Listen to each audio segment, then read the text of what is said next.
Friends, അലിനെയും മനുവിൻ്റെയും വരാനിരിക്കുന്ന ഒരു സ്റ്റോറിയിലേക്ക് ഏവരും സ്വാഗതം ചെയ്തു. ഈ ചാനൽ ആദ്യമായിട്ട് കാണുന്ന നല്ലതുണ്ടെങ്കിൽ ലൈക്ക് ചെയ്ത് സബ്സ്ക്രൈബ് ചെയ്ത് കാണാൻ വേണ്ടി ഒരു കൂടി ഓർപ്പിച്ചുകൊണ്ട് വീഡിയോയിലേക്ക് കിടക്കാം. അങ്ങനെ നമ്മുടെ അലീന അപ്പനോട് സ്വന്തം അപ്പനോട്, അതായത് സ്റ്റാൻലി ആയിട്ട് ചെറിയ ഉടക്കൊക്കെ കഴിഞ്ഞ് നിൽക്കുകയാണ്. അപ്പോൾ അത്രയും നാൾ ആരും അങ്ങനെ സ്റ്റാൻലിയെ അധികാരപ്പെടുത്തിയിട്ടുമില്ല. അധികാരപ്പെടുത്തി പറഞ്ഞാൽ അത് കീഴ്പ്പെടുത്തി നിർത്തിയിട്ടുമില്ല.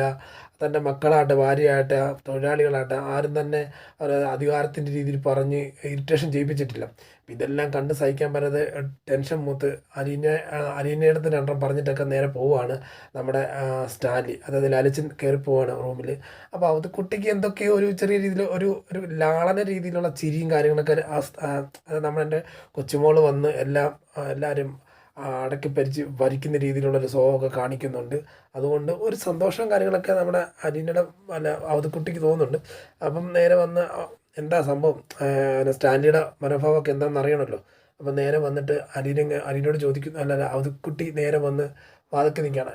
എന്താ സ്റ്റാൻലി, രാവിലെ നീ തുടങ്ങിയോ പരിപാടി എന്ന് ചോദിക്കുക. അതായത് ബ്രേക്ക്ഫാസ്റ്റ് കഴിഞ്ഞപ്പോഴാണല്ലോ അതിൻ്റെ ഇടയ്ക്ക് ഈ സംഭവം നടക്കുന്നത്. രാവിലെ തുടങ്ങിയ പരിപാടിയും ചോദിക്കുമ്പോഴത്തേക്ക് അടിച്ചുകൊണ്ടിരിക്കുക. നല്ല ഗംഭീര സാധനമൊക്കെ എടുത്ത് വെച്ച് അടി തുടങ്ങിയ അവിടെ. എന്താ അപ്പച്ചന് വേണമെന്നുണ്ടെങ്കിൽ ഊറ്റി ഒരെണ്ണം അടിച്ചോ എന്ന് പറയാം. അല്ല, നീ ഇങ്ങനെ രാവിലെ അടിക്കാത്തതാണല്ലോ എന്ന് പറയാം. അപ്പച്ച ഒരു കാര്യം ചെയ്യട്ടെ, ഈ സാധാരണ ഈ പെണ്ണുങ്ങളെല്ലാം എങ്ങനെയാണോ, അത് എന്നെ അമ്മ എങ്ങനെയായിരുന്നോ, നിൻ്റെ അമ്മയല്ലേ, നിൻ്റെ അമ്മ മറ്റുള്ളവരുടെ മുമ്പ് വെച്ച് ഇങ്ങനെയൊന്നും പെരുമാറത്തില്ല. പക്ഷെ എന്നാലും രാത്രി കിടക്കാൻ നേരത്ത് ചെവി കടിച്ച് അത് കീറുന്ന രീതിയിലുള്ള കുറേ സാധനങ്ങളെല്ലാം പറയും. പിന്നെ ഇപ്പോഴത്തെ ചിന്നമ്മ, അതായത് എൻ്റെ കൊച്ചുമോള്, അവളിപ്പം എല്ലാവരും നിന്ന് പറഞ്ഞാൽ പോലും അവൾ കാര്യങ്ങളെല്ലാം പറയുന്നുണ്ട്. അതുകൊണ്ടിപ്പം അവളെ വെറുക്കാനൊന്നും പറ്റത്തൊന്നുമില്ല. അവളായിട്ട് തുറന്ന് പറയുന്നുണ്ടല്ലോ, എടാ അവൾ നല്ലൊരു പെണ്ണെന്ന് പറഞ്ഞാൽ നല്ല രീതിയിൽ നല്ല രീതിയിൽ തന്നെ പോസിറ്റീവായിട്ട് ചിന്തിക്കുകയും പ്രവർത്തിക്കുകയൊക്കെ ചെയ്തുകൊണ്ടിരിക്കുന്ന ഒരു പെണ്ണാണ്. അതുകൊണ്ട് നീ അവളെ കൂടുതലായിട്ട് ഒന്നും പറയാൻ നിൽക്കണ്ട. അവൾ നല്ല പെണ്ണെന്ന് പറഞ്ഞു കഴിഞ്ഞാൽ എല്ലാം കണ്ടും കേട്ടും അറിഞ്ഞ് നിൽക്കുന്നൊരു പെണ്ണാണ്. അപ്പം മാക്സിമം നീ അവളെ സപ്പോർട്ട് ചെയ്ത് നിൽക്കുകയാണെങ്കിൽ അത്ര നല്ലതാണെന്നൊക്കെ പറയുക. കാരണം ഇല്ല ഞാൻ പറയുന്നൊന്നും അവൾക്ക് കേൾക്കുന്നില്ല. അവൾ ഇത്രയും നാൾ എൻ്റെ തൊഴിലാളികളോ എൻ്റെ ജോലിക്കാരും തന്നെ എന്നെ അത്ര ഇങ്ങനെ അധികാരപ്പെടുത്തി അവരുടെ മുമ്പേക്ക് ഞാൻ ഒന്നും ഇല്ലാത്തൊരു ഒരവസ്ഥയിലെത്തുന്നത്. അവൾ തന്നെ ഈ സ്റ്റാൻലി ജോസഫിൻ്റെ കുറച്ച് വേസ്റ്റ് പോകുന്ന, സ്റ്റാൻലി ജോസഫ് ഉണ്ടാക്കിയ അല്ലെങ്കിൽ മേടിച്ച് കൂട്ടുന്നതായിട്ടുള്ള ആഹാരത്തിലേക്ക് ഇച്ചിരി വേസ്റ്റ് പോകുന്നത്, അവളതെല്ലാം കൂട്ടി വെച്ചിട്ട് എനിക്ക് ലക്ഷക്കണക്ക് ഉണ്ടാക്കി തരാൻ പോകണം. എനിക്കിതൊക്കെ പോവുകയാണെങ്കിൽ കുറച്ചില്ലേ പോകത്തുള്ളൂ. എടാ ഞാൻ കണ്ടതാണ് പൗലോസ് ആ വെട്ടി തീർത്തതായിട്ടുള്ള വെട്ടിക്കളഞ്ഞതായിട്ടുള്ള മീനിൻ്റെ ഒക്കെ അളവ് കാണുമ്പോഴത്തേക്ക് ഒന്നും നമുക്ക് പറഞ്ഞറിയിക്കാൻ പറ്റാത്ത രീതിയിൽ അവൻ കാണിച്ചായിട്ടുള്ള ആ ഒരു, നമുക്കത് പറഞ്ഞറിയിക്കും അത്ര രീതി അവൻ തോന്നിയാസം കാണിച്ച് ഞാൻ രണ്ടെണ്ണം പറഞ്ഞിട്ടിരിക്കുന്നത്. അപ്പം ഇവളിപ്പം എന്താണ് ഇവൾക്ക് ക്യാഷാണ് വേണ്ടത്, ക്യാഷ് കൊടുക്കുക, 5 10 എത്ര ലക്ഷം വേണമെങ്കിലും കൊടുക്കുക. പക്ഷെ അതങ്ങനെയല്ലല്ലോ ഈ ചെയ്യേണ്ട പരിപാടി. ഇവളുടെ കാര്യം എന്ന് പറയുമ്പോഴത്തേക്ക് ഇവൾ നാളെ കല്യാണം കഴിഞ്ഞ് 2-3 വർഷം കഴിഞ്ഞ് കല്യാണം കഴിഞ്ഞ് പോകും. ഇവളെ പിന്നെ പോയി കഴിയുമ്പോഴത്തേക്ക് ഇവിടെ ഇത്ര നാൾ നിന്ന് 10-28 വർഷം നിന്നതായിട്ടുള്ള എൻ്റെ തൊഴിലാളികൾ എന്നോട് പെരുമാറുന്നതായിട്ടുള്ള രീതി വെച്ചിട്ട് ഇത്ര 28 വർഷം നിന്ന് ഇവള് പോയി കഴിയുമ്പോഴത്തേക്ക് എന്നെ പിന്നെ ആര് നോക്കാനാ, നമ്മുടെ കാര്യം ആര് നോക്കാനാ, എത്ര നല്ല സത്യസന്ധരായിട്ടുള്ള നിൽക്കുന്ന ആൾക്കാർ ആരും നോക്കാനെന്ന് നോക്കുക. അതൊക്കെ ഒന്നും പറഞ്ഞിട്ട് കാര്യമൊന്നുമില്ല. എടാ എന്നെ ആണെങ്കിലും അവള് നിന്നെയൊക്കെ എന്താ പറയുക, ഭയങ്കര രീതിയിൽ നിന്നെ അത്ര രീതിയിൽ കണ്ടിട്ടാണ് അവളിങ്ങനെ ഈ തൊഴിലാളികളടുത്തൊക്കെ ഇങ്ങനെ എടുത്തെറിച്ച് സംസാരിക്കാൻ കാരണം.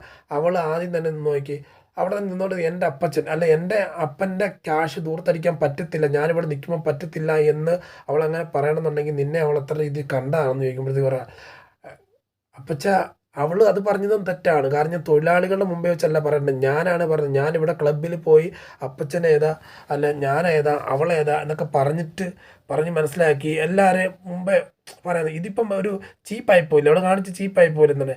എന്താണെങ്കിലും എൻ്റെ കൊച്ചുമോളുടെ ചങ്കൂറ്റം ചില്ലറയൊന്നുമല്ല, അവൾക്ക് ചങ്കൂറ്റം കൂടുതൽ തന്നെ.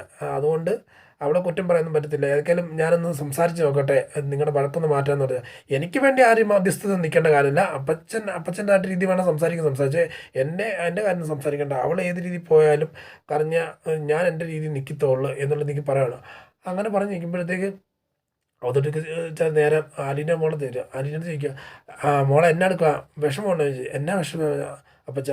അല്ല ലാലിച്ചൻ ഇങ്ങനെയൊക്കെ പറഞ്ഞപ്പോഴത്തേക്ക് വിഷമമുണ്ട്. ഓ എൻ്റെ അപ്പം പറയുന്നില്ല, അപ്പം പറഞ്ഞോട്ടെ, കുഴപ്പമൊന്നുമില്ല, എന്താണ് ഞാൻ സഹിക്കാനുള്ളത് സഹിക്കും എന്നൊക്കെ പറയണം. അതുകൊണ്ട് നീ ഒരു കാര്യം ചെയ്യ്, ഇനിയിപ്പം നീ അടുക്കളയിൽ കയറി നിന്ന് സംസാരിക്കാനും പ്രവർത്തിക്കാനും നിൽക്കേണ്ട, അത് അവൻ ഇഷ്ടപ്പെടുത്തില്ല എന്ന് പറഞ്ഞാൽ അവനൊന്നുമില്ലെങ്കിലും ഒരു കേണലല്ലേ മോളെ, പട്ടാളത്തിൽ ഒരു കേണലായിട്ട് വർക്ക് ചെയ്തിരുന്നത്. കേണലാന്ന് പറഞ്ഞിട്ട് ഇപ്പം എന്നാ, കേണലിന് താഴെ മാത്രമേ അപ്പം നോക്കുന്നില്ല, കേണലിന് മേലെ അധികാരപ്പെട്ടായിട്ടുള്ള സ്ഥാനങ്ങളുള്ള ആൾക്കാരുണ്ടായിരുന്നു. അപ്പം അവരും പൊസിഷൻ നിൽക്കുമ്പോഴത്തേക്ക് അവരെ അനുസരിച്ച് അപ്പം പോകേണ്ടതല്ലേ.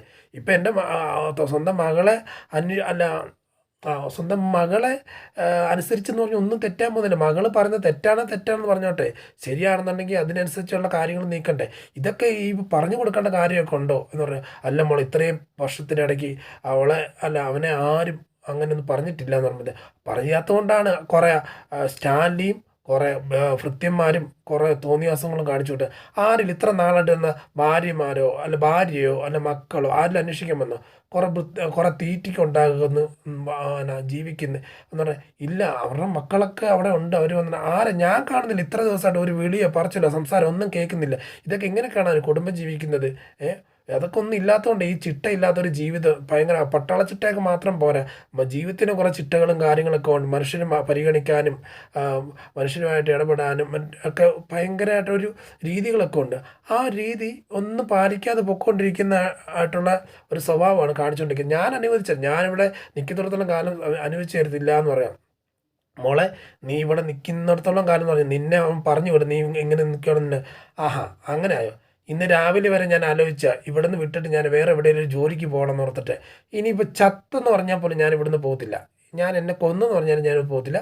ഒരു കാര്യം ചെയ്യും, ഞാൻ ഇവിടുന്ന് എന്താ കാണിക്കുന്നതെന്ന് വെച്ചാൽ കാണിക്കും. ഞാനിവിടെ ഇവിടെ തന്നെ കാണത്തുള്ളൂ എന്ന് പറഞ്ഞു. ഉടനെ ഈ അലീനയുടെ ഈ സംസാരം കേട്ടിട്ട് അവതക്കുട്ടിക്ക് ഭയങ്കര സന്തോഷം തോന്നുന്നു. കൊച്ചുമോൾ കാര്യങ്ങളെല്ലാം നീക്കി തുടങ്ങിയിട്ടുണ്ട് എന്നാ പറഞ്ഞ്. പക്ഷേ ആദ്യം അവതക്കുട്ടി പറയുന്നുണ്ട്, സ്റ്റാൻലി പറയുന്നുണ്ട്, ഈ വല്ല 5 or 10 കൊടുത്ത് ഒഴിവാക്കി വിടേണ്ട പെണ്ണല്ലേ അവളെയൊക്കെ എന്തിനൊക്കെ വിളിച്ച് കയറ്റുന്നതെന്നൊക്കെ ചോദിച്ചോ. പക്ഷേ ഇപ്പം അലീന സ്വന്തം കൊച്ചുമകളുടെ വാക്ക് കേട്ടിട്ട് ഇരിക്കുന്നൊരു അവസ്ഥയാണ്. അപ്പോൾ അതുകൊണ്ട് സന്തോഷത്തോടെയാണ് ഇറങ്ങിപ്പോകുന്നത്. അടുത്ത കാണിക്കുന്ന സീൻ എന്ന് പറയുമ്പോഴത്തേക്ക് നമ്മുടെ അലീന മനുവിനെ വിളിക്കുന്നുണ്ട്. മനുവിനെ വിളിച്ചിട്ട് മനുവേട്ട എന്നാണ്ട് വിശേഷം എന്നൊക്കെ ചോദിക്കുകയാണ്. മനുവേട്ട നല്ല വിശേഷം, അതായത് ഒരു വല്ലാത്ത രീതിയിലാണ് വിളിക്കുന്നത്. അതായത് may new your name please എന്നൊക്കെ ചോദിച്ചുകൊണ്ട് ഹൂ ഇസ് കോളിംഗ് എന്നൊക്കെ അങ്ങോട്ടും ഇങ്ങോട്ടും പറയുന്നുണ്ട്. അപ്പം അലീനെ വിളിക്കുന്നത് മനസ്സിലാകത്തില്ല മനുവിന്. അത് കഴിഞ്ഞ് ചോദിക്കുക, ചേട്ടാ മനുവിടെ തിരക്കായിരുന്നു. തിരക്കൊന്നും അല്ല, കുഴപ്പമൊന്നുമില്ല പറഞ്ഞോന്ന് പറയുമ്പോഴത്തേക്ക്, അല്ല ഒത്തിരി നാളല്ലേ സംസാരിച്ചിട്ട് അതാ വിളിച്ചതെന്ന് പറയാം. മോളെ എനിക്ക് നിന്നോട് സംസാരിക്കണം എന്നുണ്ടായിരുന്നു, നിൻ്റെ തിരക്കുള്ളതുകൊണ്ടാണ് ഞാൻ വിളിക്കാണ്ടിരുന്നതെന്ന് പറയാം. മനുവേട്ട അവിടെ തിരക്കെന്ന് പറഞ്ഞാൽ വേറെ പെമ്പിളാരൊക്കെയാണ് തിരക്കെന്ന് ഇവിടെ ഇഷ്ടംപോലെ പെമ്പിളാരുണ്ട്. അത് മറാഠികൾ, ഗുജറാത്തി, തമിഴ്നാട്ടുകാർ, അങ്ങനെ ഒരുപാട് പെമ്പിളാരുണ്ട്, കന്നഡക്കാർ എല്ലാവരും ഉണ്ട്. പക്ഷേ എനിക്കങ്ങനെ ആരോടും വലിയ താല്പര്യമൊന്നും തോന്നുന്നില്ല. അത് ആരെങ്കിലും ഇഷ്ടപ്പെടേണ്ടതെന്ന് വെച്ചു. എനിക്കങ്ങനെ അത് സ്പാർക്ക് പോലെ ഒന്ന് ജസ്റ്റ് വന്നു പോകുന്നല്ലാതെ മനസ്സുകൊണ്ട് ഇഷ്ടപ്പെടുന്നതായിട്ടൊരു പെണ്ണിനെ ഞാൻ അങ്ങനെ കാണുന്നില്ല എന്ന് പറഞ്ഞു. അങ്ങനെ തോന്നണമല്ലോ, അങ്ങനെ തോന്നുവാണെങ്കിൽ എല്ലാം ഇഷ്ടം. അങ്ങനെ കഴിഞ്ഞിടയ്ക്കൊരു എന്നോട് തോന്നി ഒരു പെണ്ണിന്.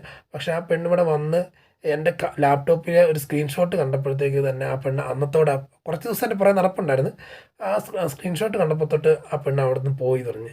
അതേതാ ആ പെണ്ണിൻ്റെ ഫോട്ടോ എന്ന് പറയാൻ, അത് ആ പെണ്ണിൻ്റെ പേര് അലീന എന്ന് പറയുന്നു പറഞ്ഞു. ഉടനെ മനുവേട്ട ഇത് വേണ്ട, ഞാൻ മനുവേട്ടോട് പല പ്രാവശ്യം പറഞ്ഞില്ലെന്ന് എനിക്കറിയാം, നീ പലവട്ടം പറഞ്ഞതാ, ഇനി മേല അത് പറയരുത്. നീ പറയാൻ പോകുന്നത് എന്നെ പെങ്ങളായിട്ട് കാണണം, അതായിട്ട് ഇത് കാണണം എന്ന് പറയുമ്പോൾ എൻ്റെ ബാലനങ്കളുടെ മകൾക്കുണ്ടായ ബാലനങ്ങൾക്ക് വേറൊരു ഭാര്യയിലുണ്ടായ മകള് എനിക്ക് കെട്ടാൻ യോഗ്യതയില്ലെന്ന് എങ്ങനെ എത്തി തീർക്കാൻ പറ്റുന്നതെന്ന് ചോദിച്ചു. അല്ല എന്നെക്കുറിച്ചുള്ള കഥ മനുവേട്ടന് അറിയത്തില്ല എന്ന് പറയുമ്പോഴത്തേക്ക് പറയണേ, നിന്നെക്കുറിച്ച് കഥ അറിയത്തില്ലെന്നോ? എന്നാൽ കേട്ടോ അലീന, നീ വൈജയന്തിയുടെ മകളാണെന്നും അതുപോലെ ഇപ്പം നീ സ്വന്തം അച്ഛനായ സ്റ്റാൻലി ജോസഫിൻ്റെ വീട്ടിലാണ് നിൽക്കുന്നത് എനിക്ക് ക്ലിയർ ആയിട്ട് അറിയാം. പിന്നെ ഞാൻ ഇത്ര നാൾ നിന്നോട് പറയാണ്ടിരുന്നു പറഞ്ഞു കഴിഞ്ഞാൽ അത് ശരിയാകത്തില്ല, നിന്നെ കൂടുതൽ വിഷമിപ്പിക്കേണ്ടെന്ന് ഓർത്തിട്ട് തന്നെ പറയാണ്ടിരുന്നേ എന്ന് പറയുവാണ്. അതുകൊണ്ട് ഇനിയും നീ ഒരു കാര്യം ചെയ്യ്, വേണമെന്നുണ്ടെങ്കിൽ നിന്നെ ഫുൾ ചരിത്രം അറിയാം, നീ വേറെ ആരോട് വേണമെന്ന് നീ ചോദിച്ചു നോക്കിയോ, ഇത് തന്നെയല്ലേ സത്യം, അല്ല ഞാൻ പറഞ്ഞ കാര്യമല്ലേ എൻ്റെ കാര്യം സത്യത്തിൽ എന്ന്, ഞാൻ വേറെ ആരെയും പെണ്ണെ നോക്കിക്കൊണ്ടിരിക്കുന്നത്. പക്ഷെ നിൻ്റെ കാര്യങ്ങൾ കറക്റ്റായിട്ട് അന്വേഷിച്ചാണ് നിൻ്റെ കൂടെ നിൽക്കുന്നത്. അതുകൊണ്ടാണ് എനിക്ക് വേറൊരു പെണ്ണില്ല, ഞാൻ നിന്നെ മാത്രമേ സ്ക്രീൻഷോട്ടിൽ മാത്രമല്ല ഫോണിൽ മാത്രമല്ല മനസ്സിലും കൊണ്ട് നടക്കുന്നെന്ന് പറയുന്നുള്ളൂ. അപ്പം ചില പ്രണയങ്ങളൊക്കെ അങ്ങനെയല്ലേ, മനസ്സിൽ മാത്രമല്ല ഫോണിൽ മാത്രമല്ല മനസ്സിലും കൊണ്ട് നടക്കത്തില്ലേ, അതൊക്കെ വിജയിക്കും. മനുവിൻ്റെയും അലീനയുടെയും പ്രണയം വിജയിക്കട്ടെ, നമ്മൾക്കൊന്ന് പ്രാർത്ഥിക്കാം.